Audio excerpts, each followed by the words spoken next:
Bom dia, boa tarde e boa noite, galerinha aí do sétimo ano, tudo certo com vocês? Então, quem fala aqui é o professor Celso Lucas, professor de Ciências, certo?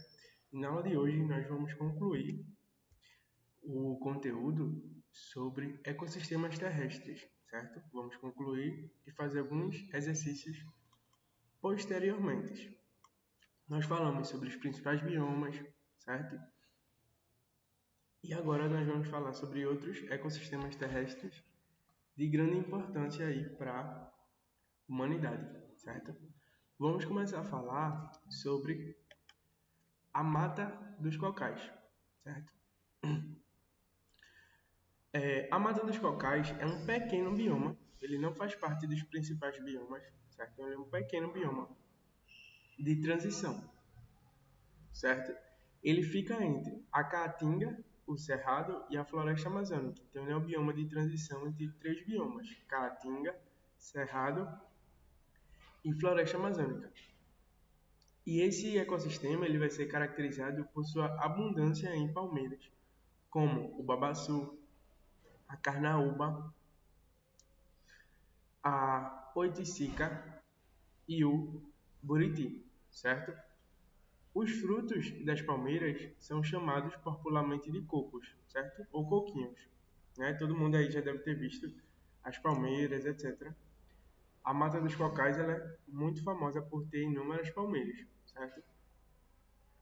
E os frutos das palmeiras são chamados de cocos ou coquinhos, né, como eu falei.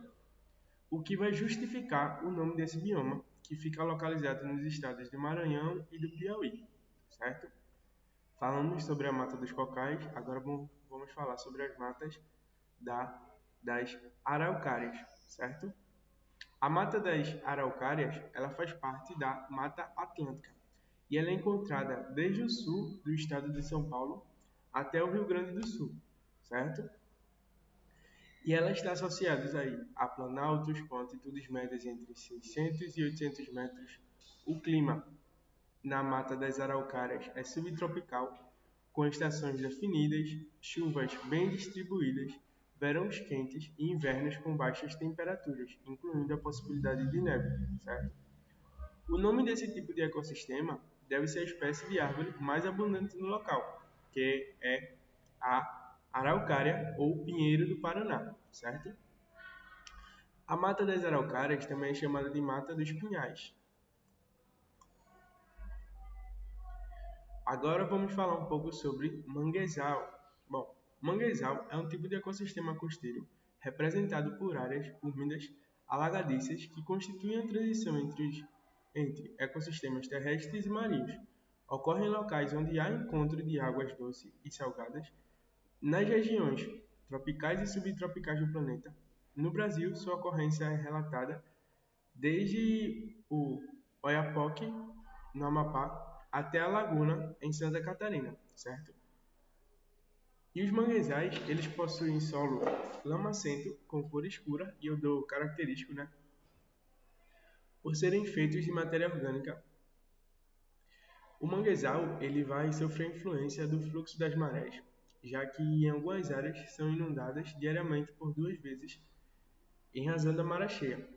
Apresenta água salobra, graças à mistura da água salgada dos oceanos e doce dos rios, certo? Nos manguezais existe pouca diversidade vegetal, mas as plantas que ali habitam apresentam alta especialização, ou seja, são endêmicas. Em relação à fauna, por exemplo, dos manguezais, há animais que nós só encontramos lá, certo? Como os caranguejos, ostras e alguns peixes. E outras espécies aí que visitam para aproveitar sua disponibilidade de alimento e abrigo. Como são um encontro de ecossistemas tão distintos, né? A água salgada e a água doce. Os manguezais eles são um ambiente repleto de nutrientes e por isso ele é aproveitado por muitas espécies de animais, como ele também é considerado um berçário de muitos animais, como por exemplo tubarões, certo? O que é ser um berçário? É os animais irem lá para depositarem seus ovos, certo? Ou seja, os manguezais eles são muito importantes para o meio ambiente. mas, apesar de tudo, eles são muito destruídos, principalmente pela captura de espécies que vivem lá no manguezal, certo? Também é extraído muita madeira e gerada aí muita poluição nos manguezais. A captura de espécies existentes no manguezal é uma importante fonte de renda para várias famílias que habitam em regiões próximas a ele, certo? Porém, precisa ser efetuada respeitando o período de reprodução para evitar redução em suas populações, que poderia levar à extinção delas.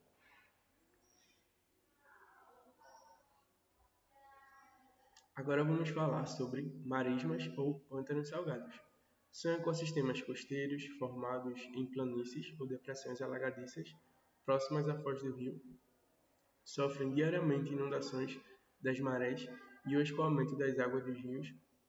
São encontrados em todo o planeta, certo? Em médias a altas latitudes no Brasil. Ocorre conforme representado no mapa. Sobre os manguezais e das marismas, certo? Que vocês podem encontrar aí na página 148.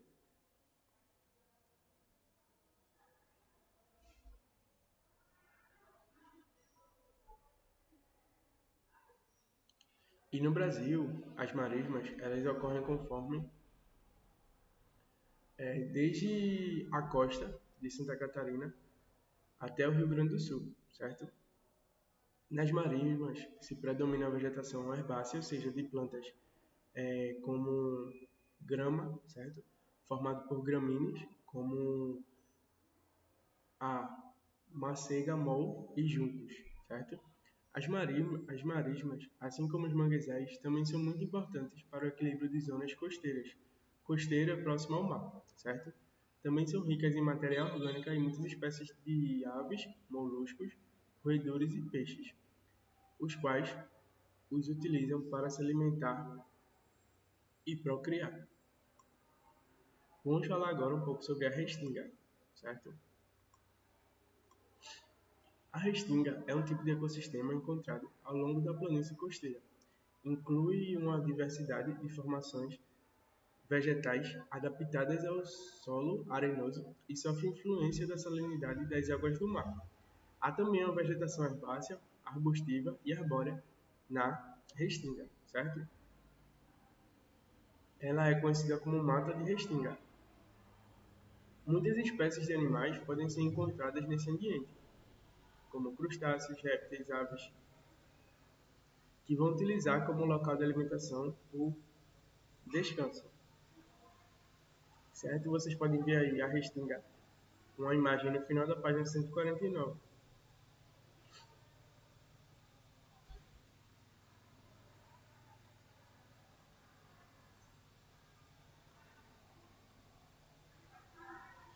E a restinga é um tipo de ecossistema muito desvalorizado e que vem sofrendo muito impacto. E a principal causa desse impacto de degradação é a expansão imobiliária e a ocupação do litoral. Zonas de restinga dão lugar a condomínios, calçadões e quiosques, o que dificulta a sobrevivência das espécies que ali vivem. Um exemplo é o largato da areia, né? Que ocorre exclusivamente em uma pequena faixa do litoral brasileiro, entre os estados do Espírito Santo e Rio de Janeiro. E esses pequenos animais é um dos mais ameaçados, né, na atualidade.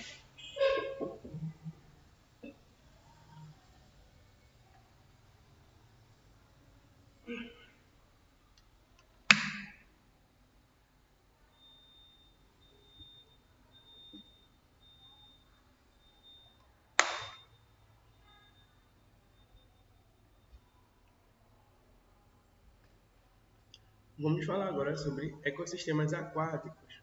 Bom, o Brasil é muito privilegiado, né, em termos de recursos hídricos, porque ele vai apresentar uma extensa costa litoral, além de importantes bacias hidrográficas, incluindo a do maior rio do mundo, né, que é o Rio Amazonas. E os ecossistemas aquáticos, eles podem ser classificados de acordo com a salinidade de suas águas. Os rios e lagos que apresentam baixa salinidade, ou seja, água doce, são chamados de dulcícolas, e os de água salgada marés e oceanos apresentam elevada concentração de sais minerais e, conjuntamente, recobrem mais de 70% da superfície do planeta e são denominados ambientes marinhos, certo? Os ambientes aquáticos marinhos constituem a maior de todos os ecossistemas do planeta Terra e o menos explorado, certo? A vida surgiu no mar e, embora os estudos tenham avançado, a maior parte das espécies que habitam no mar ainda é desconhecida, certo? Um estudo muito importante, cientistas eles filmaram o plâncton comendo plásticos em água doce, certo? O que é um plâncton? Um plâncton lá, ele aparece, por exemplo, em Bob Esponja. O plâncton são seres vivos bem pequenininhos que vivem na água, certo? E eles foram vistos comendo plástico. Um grupo de pesquisadores britânicos conseguiu registrar pela primeira vez um vídeo de plâncton, né, que são micro-organismos marinhos, ingerindo partículas de plástico. E esse vídeo ele foi divulgado com o objetivo de conscientizar as pessoas sobre o efeito negativo do plástico no ambiente. Já, já se sabia, né, que era possível encontrar restos de materiais dentro do aparelho digestivo de tartarugas marinhas, baleias e peixes, e também que o plástico ele está presente no interior de organismos menores que formam a base da cadeia alimentar marinha. Mas esta foi a primeira vez que pesquisadores registraram um grupo de plâncton, né, chamado de copépodas, que se alimentam de algas no oceano, ingerindo partículas de plástico. E essas imagens elas foram gravadas com a ajuda de um microscópio pela produtora Five Films e por pesquisadores do Laboratório Marinho Fillmore, no oeste do Reino Unido. Para as pessoas que escreveram esse estudo, o registro ele mostra que a contaminação ela afeta mesmo as menores criaturas do mar. E essas consequências para o plâncton vai ter uma reprodução e sobrevivência prejudicadas. Essas imagens captadas dentro de uma gota d'água, mostrando o plâncton se alimentando de plástico,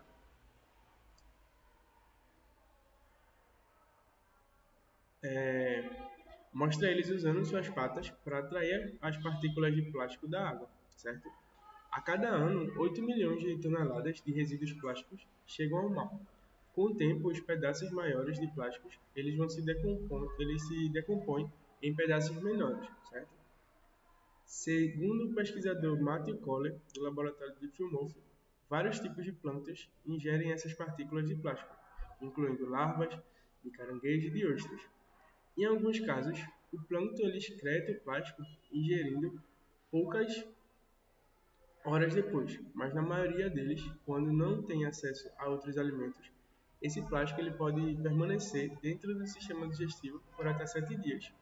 Isso vai reduzir o ritmo no qual esses organismos consomem algas, o que prejudica a sobrevivência e a sobrevida, né, desses micro-organismos. Se outros organismos maiores consomem esse plâncton, as partículas tóxicas elas também podem entrar nessa cadeia alimentar, né?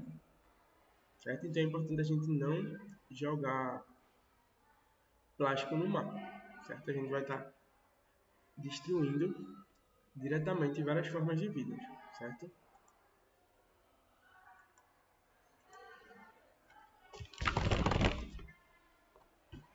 Ó, vamos falar agora sobre a classificação dos ecossistemas marinhos, certo?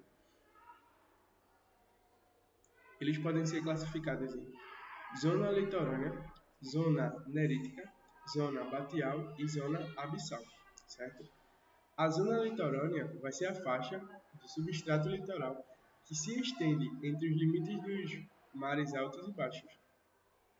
Em alguns períodos do dia, quando a maré está alta, ela vai permanecer submersa. Em outros dias, que compreende a maré baixa, ela fica exposta. E diariamente temos duas marés altas e duas baixas alternadas. Dessa forma, os seres que habitam eles precisam estar adaptados a essa oscilação. e eles recebem boa iluminação e oxigenação, certo? Temos também a chamada zona nerítica, que é a faixa do substrato litoral que recobre a plataforma continental, que estende-se em média a 50 a 60 km a partir da margem litorânea e chega a atingir 200 metros de profundidade. E ela concentra-se na parte da biodiversidade marinha, né, onde estão os seres vivos. Temos a zona batial, né, que é localizada abaixo da zona nerítica e compreende a chamada Telúdio continental. E por último, temos a zona abissal, que é a mais profunda das zonas oceânicas e ela situa-se a partir de 200 metros de profundidade e tem como limite inferior o substrato. Certo?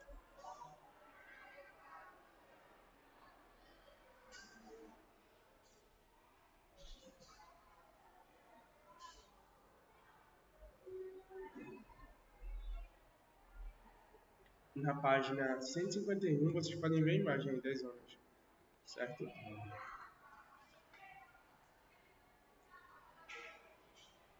A luminosidade é outro fator que permite a classificação dos ecossistemas marinhos e ele é muito importante estar associado à distribuição, né, das formas de vida nesse ambiente, já que ele é primordial para a realização da fotossíntese e para a manutenção do equilíbrio das cadeias alimentares. De acordo com a luminosidade, nós podemos dividir os ecossistemas marinhos em zona eufótica, zona disfótica e zona afótica, certo? A zona eufótica é a região que recebe mais luz. A zona disfótica é a região intermediária, que recebe uma quantidade média de luz. Já a região afótica é a região que não recebe luz nenhuma, certo? Então nós temos no mar eufótica, disfótica e afótica. Certo? Eufótica, muita luz, disfótica, quantidade média de luz e afótica, pouca luz, certo? Vamos falar agora sobre os ambientes aquáticos dos ciclos, né? Ou seja, de água doce. Esses ambientes aquáticos de água doce, eles também podem ser divididos de acordo com a profundidade. Porém, a sua classificação mais comum tem por base a existência de um fluxo ou movimentação das águas. Assim podemos diferenciá-los em ecossistemas lóticos e ecossistemas lênticos, né? Os ecossistemas lóticos são os que apresentam água corrente, que flui continuamente da nascente em direção ao seu ponto de deságua, certo? Já os ecossistemas lênticos, eles apresentam água parada. Então, lótico é que se movimenta, lêntico é água parada,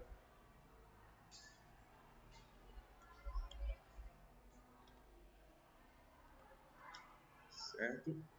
Agora, nós vamos resolver as questões das páginas 155 e 156, certo? Peço para vocês responderem as perguntas da página 155 e 156. E depois vocês dão continuidade à aula, certo? Deixa eu botar aqui o livro para vocês.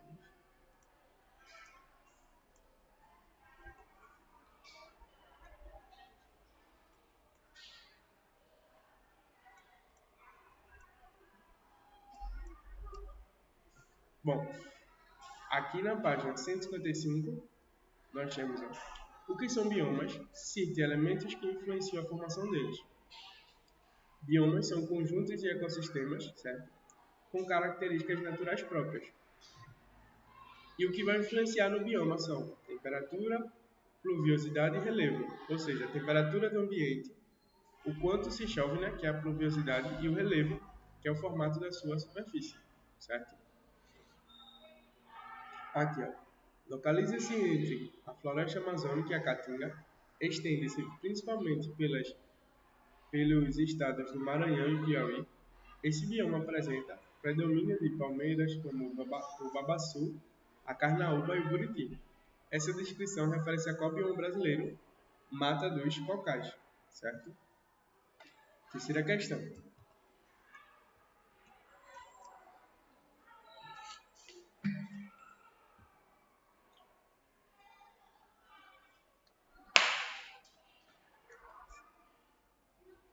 Pampas é um tipo de pradaria localizado no extremo sul do Brasil.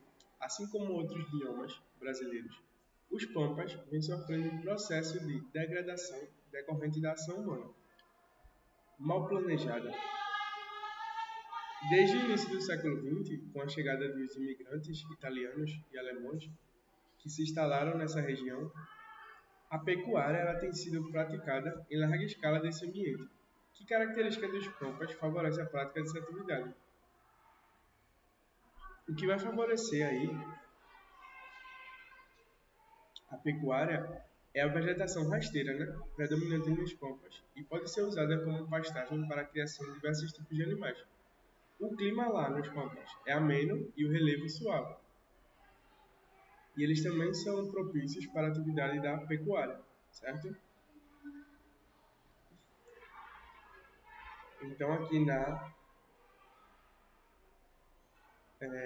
quarta questão é uma pesquisa, certo? Você vai pesquisar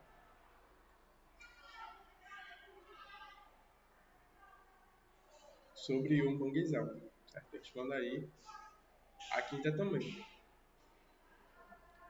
Bom, aí como a quarta é a pesquisa, eu vou responder só a quinta agora com vocês, certo? O texto diz assim, olha o texto abaixo. A degradação da Mata Atlântica. As áreas urbanas, os centros comerciais e os polos industriais brasileiros só existem devido ao crescimento e à consequente degradação ocorrida na Mata Atlântica. O crescimento urbano acelerado e a agropecuária são as principais atividades humanas que ocasionaram e continuam ocasionando o desmatamento nessa região. Assim, muitas espécies endêmicas desse bioma encontram-se ameaçadas de extinção, principalmente por causa da destruição de seu habitat natural, certo?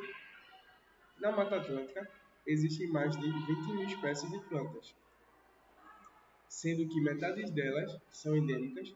O que são espécies endêmicas e qual a importância da conservação dos ambientes onde vivem desse tipo de espécie? Bom, espécies endêmicas são aquelas que só são encontradas em um determinado ambiente, aquela exclusiva daquele local.